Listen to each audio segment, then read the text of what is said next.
Conhecer o novo CT, né? Da Super. É, eu não conhecia aqui ainda, não. Você curtiu a estrutura? Gostou? Não, top. Muito bom, cara. Tem mais de 16 máquinas para chegar ainda, mas já tá muito completo, cara. Tá muito... Esse CT que hoje aqui já é muito melhor do que o antigo. E acredito que mais 16 máquinas, isso aqui vai ficar... Isso aqui é o sonho de qualquer atleta, né, cara? Eu sempre falei, porra, se eu, no início da carreira, tivesse a disponibilidade de ter isso aqui, poder usufruir dessa infraestrutura hoje que a gente tem aqui. Hoje a gente tem aqui cozinha, suplementação, os melhores equipamentos do mundo, os melhores treinadores. Poder ter até a própria fisioterapia aqui embaixo, o cara atendendo aqui. Então, assim, hoje a gente tem uma infraestrutura de primeiro mundo, né, cara? A gente não precisa ir para os Estados Unidos para poder usufruir de toda essa estrutura aí. Então, cara, poder estar produzindo conteúdo, falando com a galera ao vivo aqui de dentro do CT. Então, isso torna a coisa muito mais dinâmica e muito mais veloz. E, cara, isso aqui é um privilégio enorme poder estar vivendo. Eu acho que todos os atletas que têm oportunidade de poder usufruir dessa infraestrutura têm que agradecer muito, cara. E eu acho que isso é só o reflexo do desenvolvimento do nosso esporte, né? Exato. Porque quem imaginaria que o Brasil tivesse tantos atletas hoje classificados para o Mr. Olímpia, figurando entre os tops do Mr. Olímpia no circuito profissional, e nada mais justo do que ter, né, uma infraestrutura à altura dos atletas, né? Pois é, mas você é mais autoridade que qualquer um para falar sobre isso, do quanto houve essa mudança aqui no Brasil, né? De mostrar que hoje a gente tem uma estrutura que, como você falou, o atleta ele não precisa mais ir para lá para se preparar, ele não precisa mais ir para lá para estar perto de outros atletas. Então, a maneira como isso cresceu no Brasil foi muito interessante para o esporte. Assim, se parar para pensar, cara, se os atletas do passado tivessem algo semelhante naquela época, talvez a gente teria tido aí alguns atletas que ficaram pelo meio do caminho por conta de várias intercorrências, né? De toda a dificuldade que os atletas enfrentam na carreira, né? Falta de grana, falta de infraestrutura. Ir para os Estados Unidos muitas vezes é difícil, tem que ficar longe da família, não tem recurso financeiro, enfim.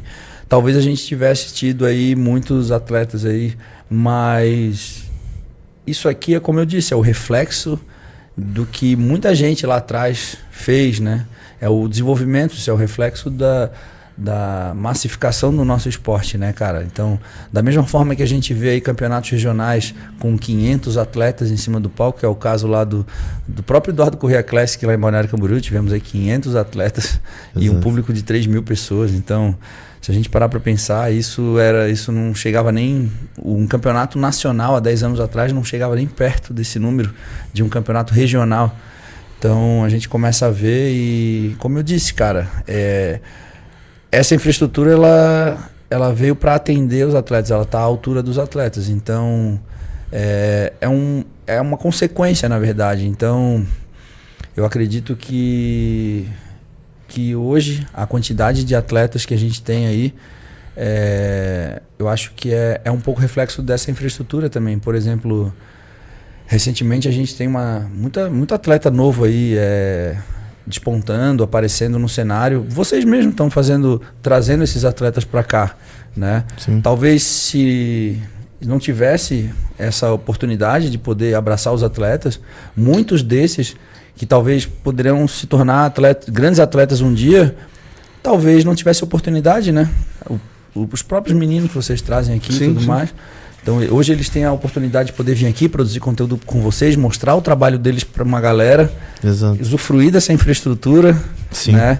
Então, o que vocês fazem hoje com a juventude é algo que muda a vida das pessoas, porque imagina a quantidade de jovens que têm o potencial de poder percorrer, né? Desenvolver aí fazer uma carreira como fisiculturista e provavelmente teria desistido muito antes por conta de todas as dificuldades que a gente já sabe, né? Oi, Edu, eu percebo que, por exemplo, além dos jovens, né, o esporte está crescendo demais. Ter muitos jovens hoje querendo começar a treinar, querendo botar o pezinho ali nos palcos, saber o que eu posso começar a fazer para um dia ser um bom atleta de fisiculturismo, começar uma carreira. Aqui em São Caetano em si, querendo ou não, na minha opinião, em São Paulo, um grande epicenter assim, de atletas, tanto os jovens quanto os mais velhos, por conta dessa estrutura. Então a gente tem muitos lugares com grande estrutura hoje em São Caetano, né? Sim. Então eu percebo que muitas pessoas se mudam hoje para ficar mais perto dessa estrutura completa. Tanto os jovens quanto as pessoas mais velhas. Jovem mesmo, eu vejo pessoa aí fazendo loucura mesmo. Pegando lá um kitnetzinho, mano, vamos virar com o básico, mas eu tenho estrutura, entendeu? Vamos virar com o básico da dieta, mas eu tenho uma academia top para treinar. Eu tenho uma estrutura top, tô no lado dos atletas, entendeu? Então a acessibilidade é bem maior. Na sua época, eu sei que não tinha tantos atletas assim, não tinha tantas referências por perto, não tinha tantas academias por perto. Então, qual o grande diferencial hoje do atleta jovem ter todo esse tipo de acessibilidade do que você não teve antigamente? Tipo, você vê muita diferença, isso influencia muito na carreira do atleta futuramente, do quanto ele pode evoluir. O que você acha? Cara, essa migração dos atletas para um centro próximo, onde tem a infraestrutura disponível, já acontecia na época do próprio Arnold, né? O próprio Arnold foi um cara que foi para os Estados Unidos para sair do país dele e tentar buscar ambientes onde ele tivesse disponibilidade de não só de infraestrutura física, mas também humana, material humano, treinadores, promotores, o próprio Joe Hader. Então, assim, os atletas já iam na época para Los Angeles e se encontravam, porque, na verdade, era uma... Essa é uma coisa bacana de falar, porque eles se comportavam como uma classe, né? Existia a rivalidade ficava no palco, mas eles sabiam que para eles crescerem, eles precisavam se unir. E todos treinavam na Golds, todos treinavam no mesmo local. Praticamente houve uma migração de atletas, de bodybuilders para a costa oeste dos Estados Unidos, na região de Los Angeles, justamente por conta da infraestrutura do que tinha lá, né? Isso é uma migração, é um movimento natural que acontece, né? Não tão natural assim, né? Mas é o esperado, né? Então, no Brasil não é diferente, cara. Os atletas em busca de um sonho, eles acabam saindo das suas cidades e tentando se estabelecer em alguma região com o sonho de se tornar fisiculturista. Hoje, com a internet, cara, isso às vezes facilita muito, porque o atleta ele consegue produzir conteúdo de qualquer lugar do Brasil. Sim. E muitas vezes num centro desse, fazendo esse cross com outros atletas, ele até consegue subir mais rápido, né? Exato. Então isso acaba que ajuda muito, porque no final a rede social do próprio atleta se torna o próprio negócio do atleta, né?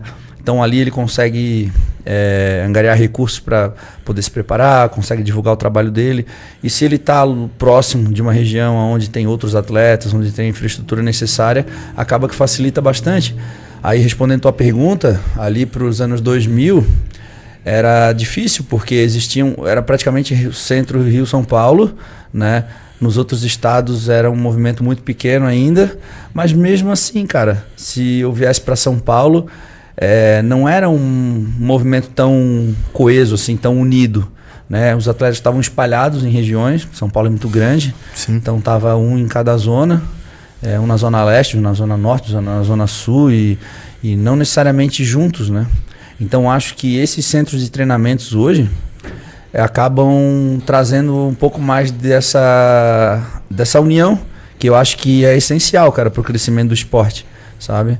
Então imagina uma infraestrutura como essa e manter meia dúzia de atletas de diferentes categorias, porque a gente não pode unir atletas que competem entre si. Seria uma coisa retrógrada.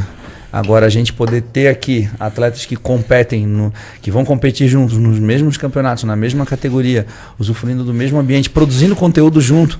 Então eles ganham demais com isso, né? Todo mundo está ganhando. Né? Todo mundo está ganhando. Eu acho que essa é uma tendência, cara, da nova geração, comparado a uma geração mais antiga. Tipo, por exemplo, a minha geração já é uma geração um pouco mais que viveu uma outra época, assim. Não era a gente teve que se adaptar essa nova tecnologia, assim, se adaptar às redes sociais. Vocês já cresceram com ela. Então, é diferente, entendeu?